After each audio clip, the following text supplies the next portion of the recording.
Hi అండి. ఈరోజు వీడియోలో పచ్చి మామిడికాయతో రోటి పచ్చడి ఎలా తయారు చేయాలో చూద్దాం. మామిడికాయ పచ్చడి చాలా రకాలుగా చేస్తారు కదా! ఇప్పుడు నేను ఒక స్టైల్‌లో నేను ఎలా తయారు చేస్తానో చూపిస్తాను. అందుకోసం చెట్టు నుంచి ఇలా ఒక పచ్చి మామిడికాయను కోస్తున్నాను. వీటిని అంటు మామిడికాయలు లేదా బెంగుళూరు కాయలు అంటారు. ఇవి మరీ పులుపు లేకుండా అలానే తీయగా లేకుండా చట్నీకి మంచి రుచిగా ఉంటాయి. ఇలా కోసుకున్న కాయను నీట్‌గా కడిగేసి పీలర్‌తో పైన ఉన్న పొట్టు తీసేయాలి. ఇలా పొట్టు తీసేసిన తర్వాత దీన్ని చిన్న చిన్న ముక్కలుగా కట్ చేసుకోవాలి. ఇలా కట్ చేసుకున్న తర్వాత ఒక 7, 8 ఎండుమిరపకాయలను వేయించుకొని రోట్లో వేసుకొని అలాగే ఉప్పు కూడా వేసుకొని దంచుకోవాలి. ఈ రెండిటిని మెత్తగా దంచుకోవాలి.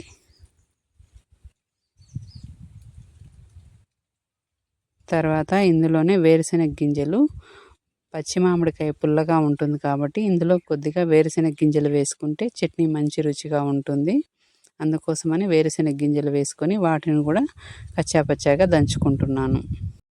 ఇలా వేరుశెనగ గింజలు వేసుకోవడం వల్ల పచ్చడి పులుపు తగ్గి మంచి రుచిగా అనిపిస్తుంది.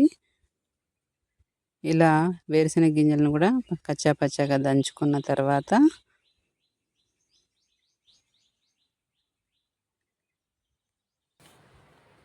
మనం ముక్కలుగా కట్ చేసి పెట్టుకున్న ఈ మామిడికాయ ముక్కలను కూడా వేసుకొని ఒకసారి వీటన్నింటినీ కూడా దంచుకోవాలి.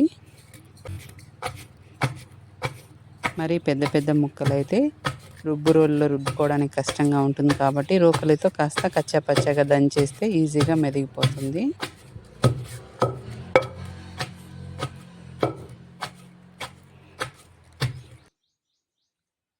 ఇలా కాస్త దంచిన తర్వాత రోకలిని తీసేసి ఇది పచ్చడిని అంతా బయటకు తీసుకోవాలి. రోల్లో నుంచి తీసేసి రోలు వేసుకొని రుబ్బుకోవాలి మెత్తగా. ఇందులో వేరుశెనగ గింజలు వేయడం వల్ల ఎక్కువ రోజులు నిల్వ ఉండదు, కానీ ఫ్రిడ్జ్లో పెట్టుకుంటే 2-3 డేస్ తినచ్చు. ఇలా తయారు చేసుకుంటే చట్నీ చాలా రుచిగా ఉంటుంది.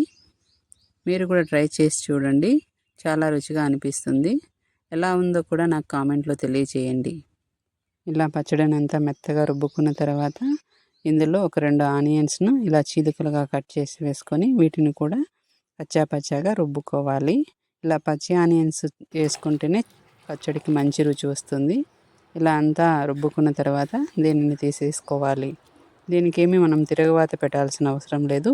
ఇలానే చాలా రుచిగా ఉంటుంది. మీరు కూడా ట్రై చేయండి. ఎలా ఉందో కామెంట్లో తెలియచేయండి. Thank you.